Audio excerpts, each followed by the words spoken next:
Okay? Thank you. Thank you.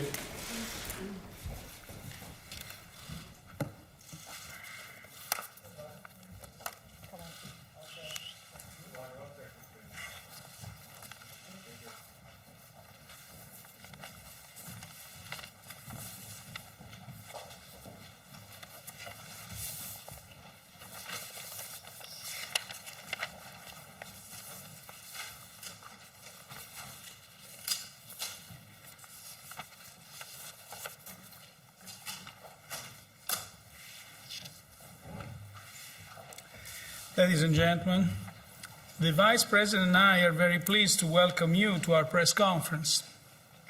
We will now report on the outcome of today's meeting of the Governing Council, which was also attended by the Commission Vice President, Mr. Dombrovskis. Based on our regular economic and monetary analysis, we have conducted a thorough review of the monetary policy stance, in which we also took into account the new macroeconomic projections by our staff extending into the year 2018. As a result, the Governing Council has decided on a set of measures in the pursuit of its price stability objective.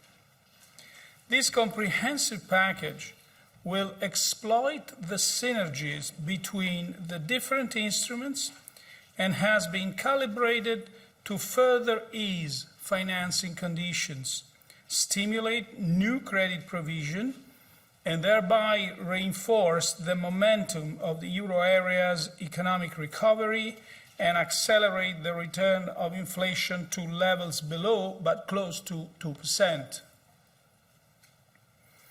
First, as regards the key ECB interest rates, we decided to lower the interest rate on the main refinancing operations of the euro system by 5 basis points to 0, and the rate on the marginal lending facility by 5 basis points to 0.25%. The rate on the deposit facility was lowered by 10 basis points to minus 0.4%. Second, we decided to expand the monthly purchases under our asset purchase program from 60 billion euros to, at present, to 80 billion euros. They are intended to run until the end of March 2017 or beyond if necessary, and in any case until the Governing Council sees a sustained adjustment in the path of inflation consistent with its aim of achieving inflation rates below but close to 2% over the medium term. To ensure the continued smooth implementation of our asset purchases, we also decided to increase the issuer and issue share limits for the purchases of securities issued by eligible international organizations and multilateral development banks from 33% to 50%. Third, we decided to include investment-grade euro-denominated bonds issued by non-bank corporations established in the euro area in the list of assets that are eligible for regular purchases under a new corporate sector purchase program. This will further strengthen the pass-through of our asset purchases to the financing conditions of the real economy. Purchases under the new program will start towards the end of the second quarter of this year. Fourth, we decided to launch a new series of 4 targeted longer-term refinancing operations, TLTRO II, starting in June 2016, each with a maturity of 4 years. These new operations will reinforce the ECB's accommodative monetary policy stance and will strengthen the transmission of monetary policy by further incentivizing bank lending to the real economy. Counterparties will be entitled to borrow up to 30% of the stock of eligible loans as at the 31st of January 2016. The interest rate under TLTRO II will be fixed over the life of each operation at the rate on the Eurosystem's main refinancing operations prevailing at the time of take-up. For banks whose net lending exceeds a benchmark, the rate applied to the TLTRO II will be lower and can be as low as the interest rate on the deposit facility prevailing at the time of the take-up. There will be no requirement for mandatory early repayments under TLTRO II, and switches from TLTRO I will be allowed. Finally, looking ahead, taking into account the current outlook for price stability, the Governing Council expects the key ECB interest rates to remain at present or lower levels for an extended period of time and well past the horizon of our net asset purchases. Separate press releases with further details of the measures taken by the Governing Council will be published this afternoon at 3:30. Adding to the measures taken since June 2014, with today's comprehensive package of monetary policy decisions, we are providing substantial monetary stimulus to counteract heightened risks to the ECB's price stability objective. While very low or even negative inflation rates are unavoidable over the next few months as a result of movements in oil prices, it is crucial to avoid second-round effects by securing the return of inflation to levels below but close to 2% without undue delay. The Governing Council will continue to monitor very closely the evolution of the outlook for price stability over the period ahead. Let me now explain our assessment in greater detail, starting with the economic analysis. Euro area real GDP growth was confirmed at 0.3% quarter-on-quarter in the fourth quarter of 2015, supported by domestic demand, while being dampened by a negative contribution from net exports.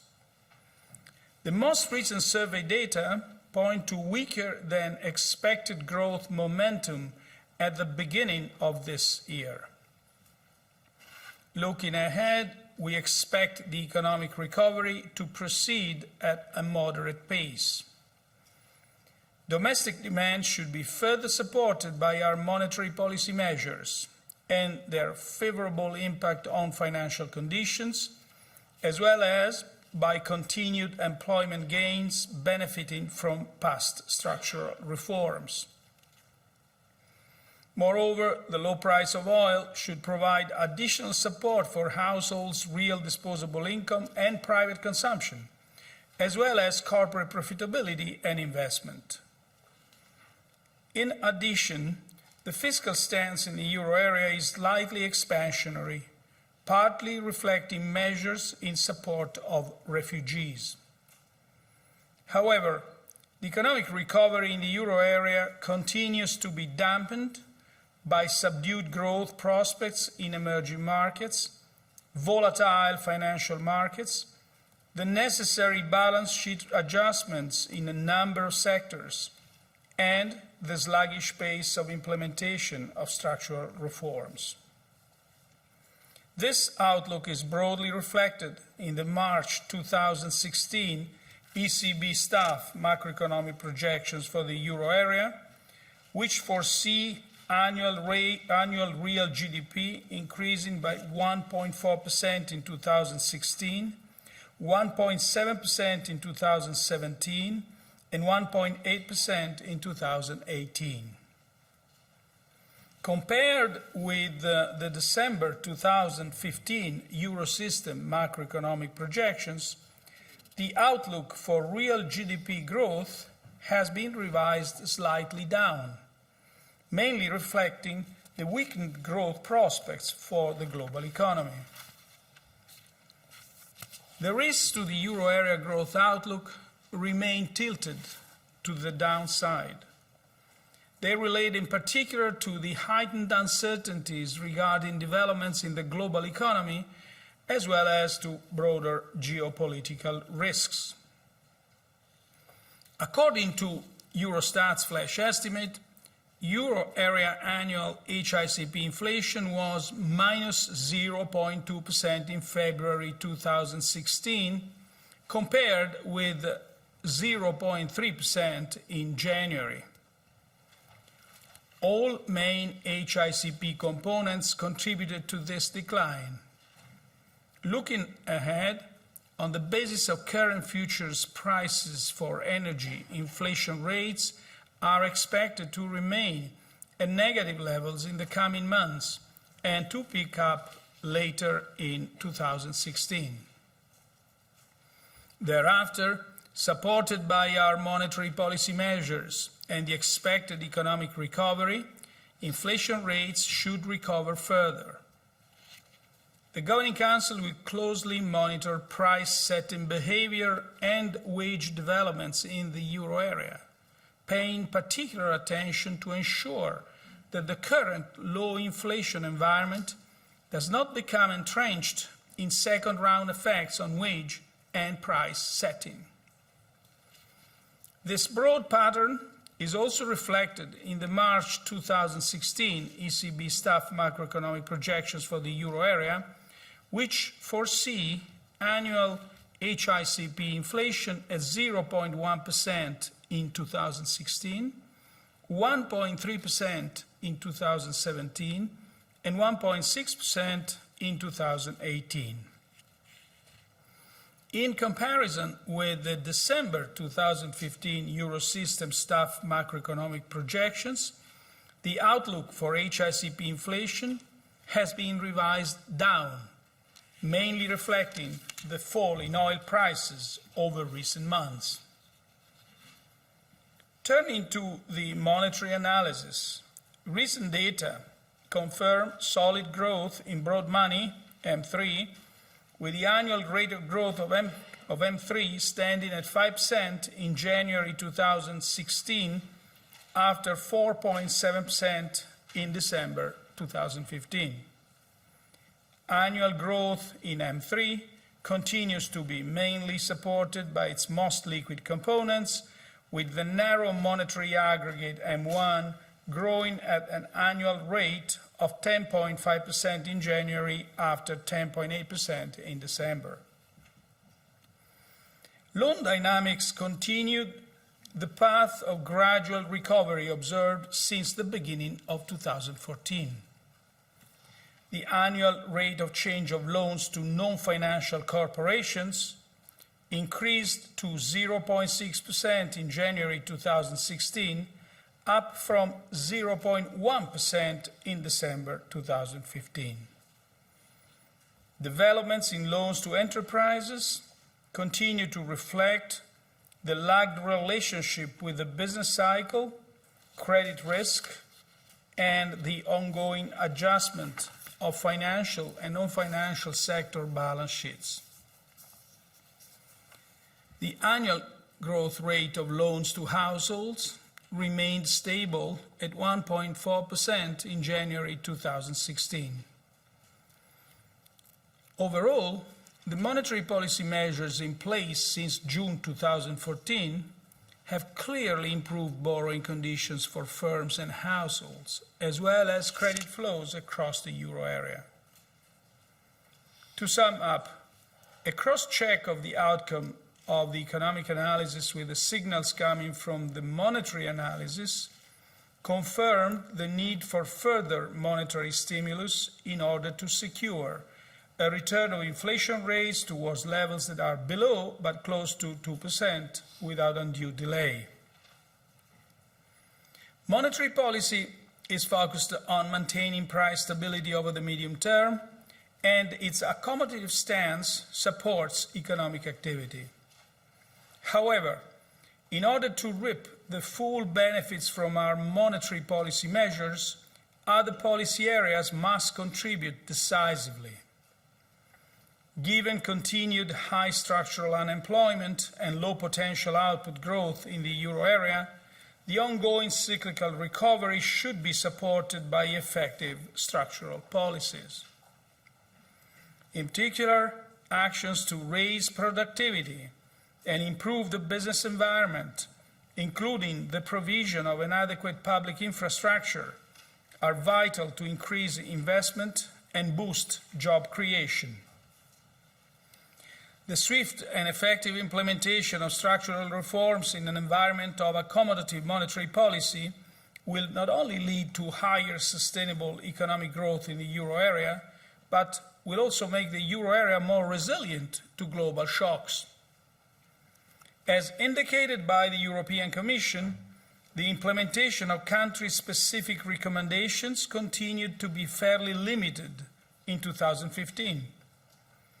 Reform efforts thus need to be stepped up in the majority of euro area countries.